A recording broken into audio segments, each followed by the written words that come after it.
Hello दोस्तों, welcome to DSP classes. हमने पिछले वीडियो में जो है नर्वस सिस्टम पढ़ा था। नर्वस सिस्टम के बारे में मैंने आपको 2 पार्ट्स में जो है वीडियो डिवाइड करके बताया। अब हम एक न्यू वीडियो के साथ आए हैं। तो देखिए, अब हम पढ़ेंगे अंतःस्रावी तंत्र, अंतःस्रावी तंत्र एंडोक्राइन सिस्टम। तो इसके बारे में हम ग्रंथियों के बारे में देखेंगे। तो दोस्तों, सबसे पहले अगर आपने डीएसपी क्लासेज के चैनल को लाइक एंड सब्सक्राइब नहीं किया तो सबसे पहले उसे लाइक एंड सब्सक्राइब करें, जिससे आपको न्यू वीडियो की नोटिफिकेशन जल्दी से जल्दी मिल सके। और दोस्तों, मैथ और साइंस के इंटरेस्टिंग वीडियोस को लाइक एंड सब्सक्राइब करें। तो देखिए, एंडोक्राइन सिस्टम, अंतःस्रावी तंत्र। तो देखिए दोस्तों, अब हम बात करते हैं अंतःस्रावी तंत्र के बारे में। तो अंतःस्रावी तंत्र के बारे में हम बात करेंगे तो कॉमन सी एक बेसिक नॉलेज पहले लेते हैं, फिर उसके बाद में हम सारी इन ग्रंथियों के बारे में, इनसे निकलने वाले हार्मोन कौन कौन से, उनके बारे में बातें करेंगे। तो देखिए, ये जो अंतःस्रावी तंत्र होता है, इसके बारे में हम क्या पढ़ते हैं। यह तंत्र तंत्रिका तंत्र के साथ मिलकर शरीर की कोशिकीय क्रियाओं में समन्वय स्थापित करता है। देखिए, जो अपना तंत्रिका तंत्र है वो इतना संपूर्ण रूप से वर्क नहीं कर पाता किसके बिना, अंतःस्रावी तंत्र के बिना। क्योंकि वो काम तो कर लेता है पर ज्यादा लंबी अवधि तक वो काम नहीं कर सकता। तो जितनी भी अपनी कोशिकीय क्रियाएं हैं, अपने शरीर में कोशिका द्वारा जो क्रियाएं होती है, उनको संपादित किसके साथ मिलकर करता है, अंतःस्रावी तंत्र के साथ मिलकर करता है। ठीक है, तो दीर्घ अवधि तक क्रियाएं संचालित करने के लिए अंतःस्रावी तंत्र अंतःस्रावी ग्रंथियों से हार्मोन स्रावित करते हैं। तो देखिए कि हमारी क्रियाएं अच्छे से चले, दीर्घ अवधि तक चले, इसके लिए अंतःस्रावी तंत्र जो होता है वो अंतःस्रावी ग्रंथियों के साथ मिलकर और क्या करता है, हार्मोन जो उससे निकलता है वो हमारी क्रियाओं को लंबी अवधि के लिए संपादित करते हैं। ये ग्रंथियां नलिका विहीन सीधे रक्त में अपने उत्पाद स्रावित करती है। अब देखिए, बात करते हैं इन ग्रंथियों की, तो इनमें कोई नलिकाएं नहीं होती है, सीधे अपने जो उत्पाद बनाती है, हार्मोन्स होते हैं जिनसे हमारी क्रियाएं चलती है शरीर की, उनको ये सीधे हमारे शरीर में यानी रक्त में प्रवाहित कर देती है। तो रक्त में प्रवाहित होने पर वो सीधे हमारे शरीर के संपर्क में आ जाते हैं। उसके बाद में देखते हैं अग्नाशय अंतःस्रावी ग्रंथि के रूप में इंसुलिन व ग्लूकागोन व बहिःस्रावी ग्रंथि के रूप में पाचक रस स्रावित करती है। अब देखिए, कुछ ग्रंथियां ऐसी होती है जो अपने स्राव जो होते हैं उनको अंतःस्रावी के रूप में भी और बहिःस्रावी के रूप में भी वो प्रसारित करती है। तो ऐसी एक ग्रंथि का नाम है अग्नाशय ग्रंथि। ये अंतःस्रावी ग्रंथि के रूप में इंसुलिन और ग्लूकागोन हार्मोन जो स्रावित करती है और बहिःस्रावी ग्रंथि के रूप में पाचक रसों को ये स्रावित करती है। तो देखिए दोस्तों, आगे देखिए आप, बड़ा इंटरेस्टिंग टॉपिक पढ़ने वाला है ये ग्रंथियां हार्मोनों को संग्रहित व निर्मुक्त भी करती है। ये जो ग्लैंड्स होती है, ग्रंथियां होती है, ये हार्मोनों को इकट्ठा भी करती है और उन्हें छोड़ती भी है। तो देखिए दोस्तों, मैं आपको पहले बता देता हूँ कि मैं आपके लिए इतने मेहनत से नोट्स लिखता हूँ ताकि आपको प्रॉब्लम ना हो, आप इसके स्क्रीनशॉट ले सकें और अपनी कॉपी या नोटबुक में इसको उतार सकें। डायग्राम भी बनाता हूँ और ये नोट्स भी लिखता हूँ, इसीलिए नोट्स लिखता हूँ ताकि आपको कोई प्रॉब्लम नहीं हो। तो दोस्तों, चैनल को लाइक एंड सब्सक्राइब भी करें और प्यार बांटते रहें। आगे देखिए, हाइपोथैलेमस महत्वपूर्ण है क्योंकि यह मस्तिष्क से सूचनाओं व स्रावों को पीयूष ग्रंथि तक पहुंचाती है। अब हाइपोथैलेमस जो होती है ये इसमें बहुत महत्वपूर्ण होती है। क्यों होती है? क्योंकि ये जो स्राव होते हैं उनको मस्तिष्क से और कहां तक पहुंचाती है, पीयूष ग्रंथि जिसे हम मास्टर ग्लैंड भी कहते हैं, मास्टर ग्रंथि भी कहते हैं। अब देखिए, हमारे सामने ये सब ग्रंथियां तो हैं ही, पर उनके अलावा ये यकृत, वृक्क और हृदय ये भी कुछ हार्मोनों का स्रावण करते हैं। तो देखिए आगे, पीयूष ग्रंथि के निर्देश से विभिन्न ग्रंथियां हार्मोनों का स्रावण करती है। अब पीयूष ग्रंथि जो कि मैंने बोला मास्टर ग्रंथि है, ठीक है, मास्टर ग्लैंड बोलते हैं इसको। तो देखिए, ये तो ऑर्डर तो चलाएगी और ऑर्डर कैसा चलाती है कि देखिए, इसका जो निर्देश होता है, ये जिस डायरेक्शन में बोलेगी कि आपको ये करना है तो वही होगा, इसने मना कर दिया तो वो नहीं होगा। तो ये हार्मोनों का स्रावण करती है हाइपोथैलेमस से, ये इसका निर्माण होता है क्योंकि इसका इन ग्रंथियों पर नियंत्रण होता है। अरे मैंने बोला मास्टर ग्रंथि, तो नियंत्रण तो हो गई, और नियंत्रण होगा तो कुछ भी करवा सकते हैं। जैसा कि आपके घर में होता है, हमारे पर फैमिली होती है, ठीक है, फैमिली में क्या होता है, पापा होते हैं, दादाजी होते हैं, दादाजी ने बोल दिया ये होना चाहिए तो वो ही होगा। क्या आपकी हिम्मत है कि और कुछ हो जाए? तो वैसे ही इसका काम है, ये भी हाई पावर है। हाई पावर का मतलब समझते हो ना? तो ये हार्मोन वृद्धि, उपापचय क्रियाएं आदि को संपादित व नियंत्रित करती है। ये क्या करते हैं? ये जो हार्मोन इनसे स्रावित होते हैं, ये वृद्धि, हमारी मेटाबॉलिक रिएक्शन, उपापचय क्रियाएं, इनको क्या करती है? ग्रोथ वगैरह को नियंत्रित करती है, संपादित करती है, पूर्ण करती है। तो दोस्तों आइए अब हम इसमें किस किस ग्रंथि के बारे में पढ़ेंगे। तो देखिए मैं बता देता हूँ। फर्स्ट ऑफ ऑल हाइपोथैलेमस, उसके बाद में पीयूष ग्रंथि, मास्टर ग्रंथि, उसके बाद में पीनियल ग्रंथि, फिर थायराइड ग्रंथि, पैराथायराइड ग्रंथि, थाइमस ग्रंथि, अधिवृक्क ग्रंथि, फिर उसके बाद में वृक्क ग्रंथि, फिर अग्नाशय आती है। दोस्तों अग्नाशय में थोड़ा सा जगह स्पेस कम था इसलिए इस तरीके से लिखा है। उसके बाद में आती है अंडाशय ग्रंथि, गर्भाशय, और फिर सबसे एंड में आती है वृषण। तो इस प्रकार से हम 3 और 3 6 के साथ में बोलिए आगे, मतलब 8 ग्रंथियों के बारे में हम पढ़ेंगे। इनसे स्रावित हार्मोनों के बारे में पढ़ेंगे, इनका क्या कार्य है, कहाँ पाई जाती है। तो देखिए हाइपोथैलेमस मस्तिष्क में पीयूष ग्रंथि मटर के दाने के समान होती है, ये भी मस्तिष्क में उपस्थित होती है। पीनियल ग्रंथि भी यहीं उपस्थित होती है। तीनों एक साथ, थायराइड, पैराथायराइड, ये हमारे गले में पाई जाती है यहाँ, ठीक है। थाइमस ग्रंथि दिख रही है आपको कौन सी जगह पर है। फिर वृक्क की बात करें तो अग्नाशय वृक्क और अधिवृक्क, ये तीनों लंग्स के नीचे होते हैं, और अधिवृक्क ग्रंथि, वृक्क, अग्नाशय ग्रंथि, ठीक है। फिर उसके बाद में अंडाशय और गर्भाशय तो मादा में, और वृषण किसमें होती है? नर में। तो दोस्तों इनके बारे में आगे पढ़ेंगे। बड़ा ही इंटरेस्टिंग टॉपिक बनने जा रहा है, इसलिए चैनल को लाइक एंड सब्सक्राइब करें और ऐसे ही बने रहें, देखिए आगे। तो दोस्तों अब देखिए, वैसे अच्छे होंगे आप, क्या हालचाल हो रही है? तो देखिए आगे हम बात कर रहे थे अंतःस्रावी तंत्र में, बेसिक बताया था मैंने भी आपको, ठीक है। तो अब देखो प्रमुख मानव अंतःस्रावी ग्रंथियां, इंपॉर्टेंट ह्यूमन एंडोक्राइन ग्लैंड्स, ग्रंथि को इंग्लिश में क्या बोलते हैं? ग्लैंड्स। तो हम इन सभी ग्रंथियों के बारे में पढ़ेंगे।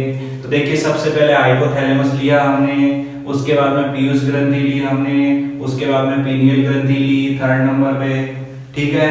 तो अब देखिए इनके बारे में क्या क्या इनके कार्य होते हैं, कहाँ ये स्थित होती है। तो देखिए हाइपोथैलेमस सबसे पहले हम देखते हैं, यह डाइएंसिफिलोन अग्र मस्तिष्क का आधार भाग है। देखिए डाइएंसिफिलोन अग्र मस्तिष्क का आधार भाग है, मतलब अग्र मस्तिष्क का आधार है तो उसके नीचे, ठीक है। तो डाइएंसिफिलोन भाग पर ये नीचे स्थित होती है। पीयूष ग्रंथि द्वारा स्रावित हार्मोन का स्राव नियंत्रण करना, इसका जो कार्य होता है वो क्या होता है कि पीयूष ग्रंथि के द्वारा जो स्राव किए जाते हैं, हार्मोन स्रावित किए जाते हैं, उनका स्राव करना और उन पर नियंत्रण स्थापित करना, इस हाइपोथैलेमस का कार्य होता है। क्या कार्य होता है कि पीयूष ग्रंथि द्वारा स्रावित हार्मोन का स्राव और नियंत्रण करना। उसके बाद में हम देखते हैं हार्मोन उत्पादन करने वाली कई कोशिकाएं होती है। इसके अंदर हार्मोनों का उत्पादन करने वाली बहुत सी कोशिकाएं उपस्थित होती है, प्रेजेंट होती है। तो 3 बातें हमने पढ़ी, कहाँ स्थित होती है, क्या कार्य होता है, और ये किस प्रकार से कार्य करती है, इसमें क्या क्या पाया जाता है। उसके बाद में इसमें 2 हार्मोन ये स्रावित करती है। देखिए 2 हार्मोन कौन कौन से हैं? सबसे फर्स्ट नंबर पे आता है मोचक हार्मोन, और दूसरा आता है विरोधी या निरोधी हार्मोन, ठीक है। तो दोनों का बिल्कुल अपोजिट वर्क है। जो मोचक हार्मोन है इसका कार्य है पीयूष ग्रंथि को स्राव के लिए प्रेरित करना, कि पीयूष ग्रंथि द्वारा हार्मोन स्रावित करने के लिए इसे प्रेरित करना, ठीक है। और सेकंड आता है निरोधी हार्मोन, तो इसका कार्य है पीयूष ग्रंथि से स्राव को रोकना, कि पीयूष ग्रंथि द्वारा जो स्राव किए जाते हैं उनको रोकना। तो दोस्तों ये दोनों एक दूसरे के विपरीत है। जैसे घर में भाई बहन होते हैं ना, कि छोटा भाई और बड़ी बहन लड़ते रहते हैं सारे दिन भर, वही काम इनका है कि एक तो स्राव को प्रेरित करता है और एक क्या करता है? रोकता है। जिस प्रकार से 2 प्रकार के व्यक्ति होते हैं कि एक दुष्ट और एक बिल्कुल अच्छा, तो ये वही काम है। तो देख लो आप आपके हिसाब से कैसे देखना है दोनों को। तो अब हम आगे भी चलें, आगे देखो बी, पीयूष ग्रंथि, जिसको हम बोलते हैं पिट्यूटरी ग्लैंड, ठीक है। मैंने बताया था आपको मास्टर ग्रंथि होती है, ऑर्डर दे दिया तो दे दिया, काम होना चाहिए, ठीक है। कई बार हमारी क्लास में भी होता है ना कि टीचर पढ़ा रहे हैं, ठीक है, मेरे साथ भी कई बार होता है, तो मैं बच्चों को पढ़ाता रहता हूँ। अब बच्चों को पढ़ाता रहता हूँ तो मैंने बोल दिया हाँ भाई ये काम करना है तो करना ही है, फिर तो बच्चे बोलते हैं ठीक है सर। तो देखो ऐसा भी हर जगह नहीं होता, जो बच्चे आपसे अच्छे से अटैच होंगे वही इस चीज को मानते हैं। तो दोस्तों आगे देखिए, मास्टर ग्रंथि का काम वैसे पढ़ाने वाला मास्टर ही होता है, ठीक है। तो यह है हाइपोथैलेमस के नजदीक स्थित, दो भागों में विभक्त होता है। ये जो होती है हाइपोथैलेमस के पास में स्थित होती है, हाइपोथैलेमस ये ऊपर वाली इसी के पास में स्थित होती है, मटर के दाने के समान होती है, बिल्कुल छोटी, ठीक है, और दो भागों में विभक्त होती है। तो इसका फर्स्ट भाग होता है एडिनो हाइपोफाइसिस, सेकंड होता है न्यूरो हाइपोफाइसिस। तो देखिए फर्स्ट जो इसका भाग होता है उसको बोलते हैं अग्रपीयूष ग्रंथि और सेकंड उसको पश्चपीयूष ग्रंथि बोलते हैं। तो देखिए दो भाग, दोनों के अलग अलग नाम, अग्रपीयूष पश्चपीयूष, एडिनो हाइपोफाइसिस अग्रपीयूष, न्यूरो हाइपोफाइसिस पश्चपीयूष, ठीक है। अब देखिए मास्टर ग्रंथि क्या कौन कौन से हार्मोन स्रावित करती है। तो देखिए वृद्धि हार्मोन का मतलब है भाई साहब कि अपनी वृद्धि होना, ठीक है, शरीर की वृद्धि के लिए। ये जो हम पढ़ रहे हैं ना, जितनी भी ग्रंथियां ये मानव में ही उपस्थित होती है। तो आप ये मत सोच लेना कि एनिमल्स के बारे में बता रहा हूं, मानव की ग्रंथियों के बारे में बात कर रहे हैं। ये देखिए ऊपर टॉपिक डाला हुआ है। तो वृद्धि हार्मोन में सोमेटोट्रोपिन नामक हार्मोन होता है जो इसके द्वारा स्रावित होता है, प्रोलैक्टिन, थायराइड प्रेरक हार्मोन, ऑक्सीटोसिन और वैसोप्रेसिन, और एक मैंने यहाँ जगह ली थी इसलिए गोनेडोट्रोपिन, ये सब हार्मोन इसके द्वारा स्रावित किए जाते हैं। ये प्रेरक हार्मोन कार्य आप जानते हैं, प्रेरक हार्मोन का कार्य होता है प्रेरित करना, उसे समझाना, ठीक है। तो जैसे मान लो आपके दिमाग में कोई बात बैठ गई कि नहीं नहीं मुझे तो ये काम नहीं करना, और फिर मान लो मुझे ही लगा लो मैं आया आपको समझाने कि मैंने बोला कि भैया देखो ऐसे वैसे 2-4-5 आपको बातें बताई अच्छी कि ऐसा नहीं करना चाहिए, अच्छा नहीं है हमारे लिए, तो आपके समझ में आ गई। तो आप किससे प्रेरित हुए? मुझसे। जैसे कईयों के लिए कई व्यक्ति प्रेरणा होते हैं, ठीक है। तो आगे देखिए थर्ड नंबर सी देखते हैं, पीनियल ग्रंथि, पीनियल ग्लैंड। तीसरे नंबर की देखिए बहुत छोटा, इसका मैंने बता रखा है कि अग्र मस्तिष्क के ऊपरी भाग में स्थित होती है। अग्र मस्तिष्क जो होता है उसके ऊपर के भाग में ये स्थित होती है, ये वहां पर इसका घर होता है, ठीक है, वहां पर ये जीवन व्यापन चलता है इसका। और मेलेटोनिन नामक हार्मोन ये स्रावित करती है। मेलेटोनिन कौन सा? मेलेटोनिन नामक हार्मोन स्रावित करती है। कार्य है इसका दैनिक लय नियमन के लिए उत्तरदायी, दैनिक लय नियमन के लिए उत्तरदायी होती है, दैनिक कार्य जो भी मतलब अच्छे उसके लिए उत्तरदायी होती है। अब इसके बाद में हम फोर्थ पे देखते हैं थायराइड ग्रंथि। तो थायराइड ग्रंथि देखिए दोस्तों, थायराइड ग्रंथि। तो दोस्तों देखिए आगे अगली जो ग्रंथि है हमारी वो है थायराइड ग्रंथि, थायराइड ग्लैंड बोलते हैं इसको। तो देखिए थायराइड ग्रंथि क्या होती है, ये देखिए यहाँ स्थित होती है गले में। तो थायराइड ग्रंथि के बारे में आप जानेंगे कि ये जो ग्रंथि होती है श्वास नली के दोनों ओर स्थित होती है। हमारी जो श्वास नली है इसके दोनों तरफ स्थित होती है, श्वास नली बीच में होती है तो इसके दोनों तरफ ही स्थित होती है, ठीक है। तो आपको क्या लिखना है? श्वास नली के दोनों तरफ स्थित होती है। उसके बाद में देखिए हार्मोन, थायरोक्सिन हार्मोन का ये स्रावन करती है। कौन सा हार्मोन? थायरोक्सिन नामक हार्मोन का स्रावन करना। गोले में कैद कर दिया मैंने इस हार्मोन को। तो इस हार्मोन का स्रावन करती है और उपापचयी क्रियाओं का नियंत्रण करती है। जो मेटाबॉलिक हमारी एक्टिविटीज होती है उनको ये कंट्रोल करती है, उनको नियंत्रित करती है। तथा आरबीसी के निर्माण में ये सहायक होती है। रेड ब्लड सेल्स, ठीक है, लाल रक्त कणिकाएं उनके निर्माण करती है, फॉर्मेशन करती है उनका। कार्बोहाइड्रेट, वसा और प्रोटीन इनके उपापचय में नियंत्रण करती है। जो इनका मेटाबॉलिज्म जो एक्टिविटी होती है तो कार्बोहाइड्रेट, वसा और प्रोटीन का उपापचय नियंत्रण करती है।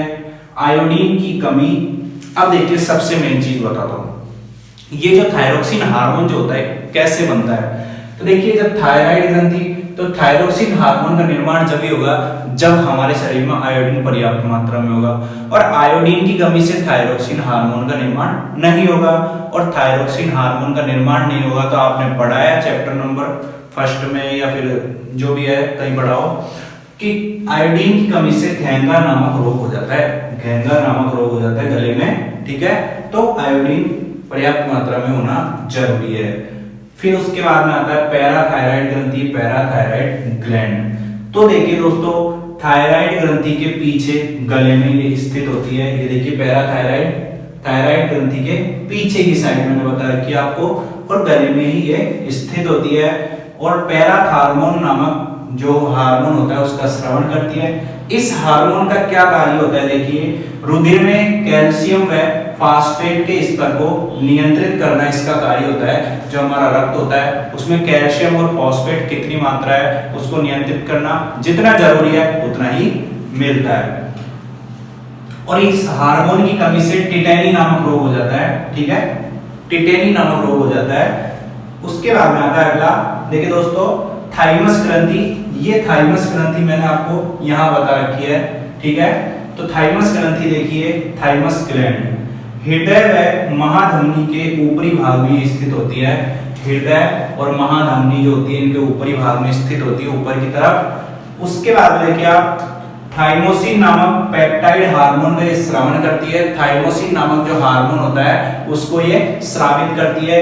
ये मैंने आपको गोले में पैक कर दिया। थाइमोसिन बच्चों में सर्वाधिक विकसित होती है। ये जो होती है बच्चों में सबसे ज्यादा विकसित होती है, परंतु जब यौवनारंभ आता है, यौवन अवस्था आती है, परिपक्व अवस्था आती है, जब हार्मोन स्रावित होने लग जाते हैं ढंग से तरीके से, और जो है परिपक्व हो जाते हैं, नर और मादा परिपक्व की स्थिति में पहुंच जाते हैं, तो उसके बाद में सिकुड़ जाती है। सिकुड़ने का मतलब छोटी हो जाती है।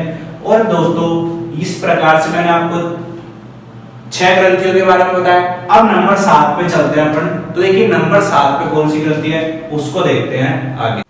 तो आगे देखिए दोस्तों, अब हम बात करते हैं अग्नाशय के बारे में। अग्नाशय को इंग्लिश में कहते हैं पैनक्रियाज। क्या कहते हैं? पैनक्रियाज। तो देखिए इसके क्या क्या कार्य हैं, इसके द्वारा कौन से हार्मोन स्रावित किए जाते हैं उनके बारे में हम देखेंगे। तो देखिए इंसुलिन, इसके द्वारा 2 हार्मोन स्रावित किए जाते हैं। इंसुलिन जो कि लैंगरहैंस द्वीप की बीटा सेल से स्रावित होता है, और ग्लूकागोन लैंगरहैंस द्वीप की अल्फा सेल से स्रावित होता है, ठीक है। तो ये दोनों जो होते हैं ये लैंगरहैंस द्वीप समूह की कोशिकाओं से स्रावित होते हैं। दोनों कोशिकाओं के नाम में लिख रखे हैं। और इनका कार्य देखिए क्या होता है, शर्करा ग्लूकोज को ग्लाइकोजन में परिवर्तित कर रक्त शर्करा के स्तर को नियंत्रित करना। देखिए रक्त में जो शर्करा होती है, ग्लूकोज होता है, उसके मात्रा का नियंत्रण इनके द्वारा ही किया जाता है। तो ये क्या करते हैं, ग्लूकोज को ग्लाइकोजन में परिवर्तित करते हैं, उसको सरलीकृत कर देते हैं। और उसके बाद में ये जो ग्लूकागोन होता है ये इसके विपरीत कार्य करता है। देखिए इंसुलिन तो ग्लूकोज को ग्लाइकोजन में परिवर्तित करता है, जबकि ग्लूकागोन ग्लाइकोजन को ग्लूकोज में अपघटन का कार्य करता है। तो दोनों ये एक दूसरे के विपरीत हैं, दोनों हार्मोन। इसीलिए इसमें रक्त के शर्करा का नियंत्रण होता है। नियंत्रण किस लिए होता है कि एक तो ग्लूकोज को ग्लाइकोजन परिवर्तित कर रहा है, एक ग्लाइकोजन को ग्लूकोज में अपघटन कर रहा है। तो देखिए अगर हमारे शरीर में रक्त शर्करा का नियंत्रण नहीं हो और इंसुलिन हार्मोन की अगर कमी हो जाए तो आपके सामने बहुत बड़ी समस्या उत्पन्न हो सकती है। आपके शरीर में जो है शर्करा की मात्रा बढ़ जाती है और उसके कारण आपके मधुमेह नामक रोग हो जाता है, ठीक है। मधुमेह नामक रोग हो जाता है जिससे बहुत समस्याओं का सामना करना पड़ता है। मीठा नहीं खा सकते आप पूरी जिंदगी भर। तो देख लीजिए ऐसा अगर काम करना है तो सोच समझ के। आगे एच, अधिवृक्क ग्रंथि बोलते हैं इसको एड्रिनल ग्लैंड बोलते हैं इंग्लिश में। और ये देखिए कहां स्थित होती है, वृक्कों के ऊपरी भाग में एक जोड़ी उपस्थित होती है। ये देखिए अधिवृक्क ग्रंथि होती है, ये यहाँ स्थित होती है वृक्कों के ऊपरी भाग में। तो देख सकते हैं आप आराम से, वृक्क ये है और इनके ऊपर अधिवृक्क ग्रंथि। हार्मोन देखिए इसका एड्रेनालिन या एपिनेफ्रिन हार्मोन और नॉर एड्रेनालिन या नॉर एपिनेफ्रिन हार्मोन का ये स्रावन करती है। ये 2 हार्मोन है इसके द्वारा जो स्रावित होते हैं। और इसका कार्य देखिए दोस्तों, आपातकालीन परिस्थिति में शरीर को सुरक्षित रखना। जब आपातकालीन परिस्थिति होती है, हम बहुत ज्यादा घबरा जाते हैं, कोई दुर्घटना होती है हमारे साथ में, तो ये हमारी बहुत मदद करती है, ठीक है। तो देखिए ऐसी स्थिति में यह अधिक तेजी से स्रावित होकर अनेक कार्यों को नियंत्रित करती है। देखिए कि देखो जब हमारे साथ कोई ऐसी परिस्थिति आ जाती है तो हम घबरा जाते हैं बहुत ज्यादा, हमारी हृदय की धड़कन बढ़ जाती है, ठीक है, और श्वसन दर बढ़ जाती है। तो देखिए हृदय की धड़कन, हृदय का संकुचन, श्वसन दर, पुतलियों का फैलाव आदि को ये नियंत्रित करती है, इसलिए इसका नाम आपातकालीन हार्मोन भी रखा गया है, ठीक है। तो देखिए मैंने आपको इन दोनों के बारे में बताया। अब हमारे पास में बचे हुए हैं इसमें से दो ग्रंथियां जिनके बारे में भी हम पढ़ते हैं। तो आगे देखिए कौन सी ग्रंथि के बारे में पढ़ना है। तो दोस्तों देखिए अब हम बात करते हैं अगला वृषण टेस्टिस जो होती है इसके बारे में बात करते हैं। देखिए सबसे पहले मैं आपको ये बता देता हूं कि अब हम जो जिन ग्रंथियों के बारे में बात कर रहे हैं वृषण और अंडाशय, ये दोनों ग्रंथियां जो होती है हमारे शरीर का विकास करती है, लैंगिक जो अंग होते हैं उनका विकास करती है और हमारे लक्षणों के लिए भी उत्तरदायी होती है। तो देखिए इनके बारे में पढ़ते हैं, बहुत छोटी नॉलेज है पर काम की है। तो देखिए ये जो वृषण होती है, टेस्टिस जो होती है, ये नरों में उपस्थित होती है। किस में उपस्थित होती है? नरों में। ये ध्यान रखने वाली बात है कि ये नरों में ही पाई जाती है और हार्मोन इसका टेस्टोस्टेरोन नामक नर हार्मोन को ये स्रावित करती है। टेस्टोस्टेरोन नामक हार्मोन, ये देखिए मैंने गोले में बंद कर दिया, तो आप ध्यान रखिएगा। इसका कार्य देखिए क्या होता है, नर में लैंगिक अंगों का विकास व शुक्राणु का निर्माण करना। जो नर में लैंगिक अंग पाए जाते हैं ये उनका विकास करती है। लैंगिक अंग जो हमारे विकास में उत्तरदायी होते हैं, परिपक्व अवस्था आने पर वो विकसित होते हैं और शुक्राणु के निर्माण में स्पर्म जो होते हैं उनका भी ये निर्माण करती है। तो इस प्रकार से ये बहुत ही इंपॉर्टेंट है, ठीक है। आगे अगली पीढ़ी को बढ़ाने के लिए ये बहुत जरूरी है। नहीं शुक्राणु निर्माण की प्रक्रिया नहीं होती है, वैसे ऐसा होता नहीं है। उसके बाद में देखिए अंडाशय, ओवरी बोलते हैं इसको इंग्लिश में। ये मात्र मादा में ही उपस्थित होती है, जो फीमेल होती है उसी में प्रेजेंट होती है। और हार्मोन होता है इसके एस्ट्रोजन और प्रोजेस्टेरोन, स्टेरॉइड हार्मोनों को स्रावित करती है। एस्ट्रोजन और प्रोजेस्टेरोन नामक स्टेरॉइड जो हार्मोन होते हैं उनका ये स्रावण करती है। इसके कार्य देखिए आप दोस्तों, कार्य क्या क्या होते हैं इसके।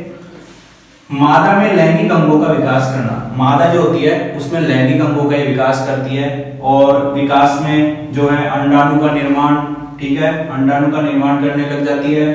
मासिक चक्र का नियंत्रण, मादा लक्षणों का नियंत्रण और गर्भ का अनुरक्षण, गर्भ को बिल्कुल सुरक्षित रखना और मासिक चक्र जो होता है उसका भी नियंत्रण करती है। जो फीमेल में जो मासिक चक्र की क्रिया होती है 28 दिन का चक्र होता है, उसका नियंत्रण भी इसी अंडाशय या ओवरी के द्वारा होता है। और मादा लक्षणों का नियंत्रण करना, मादा में जो लक्षण होते हैं शरीर में उनका भी ये नियंत्रण करती है।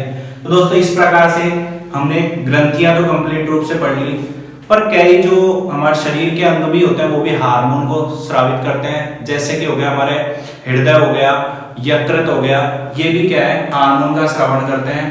तो उनके बारे में हम आगे पढ़ेंगे किसी तंत्र में।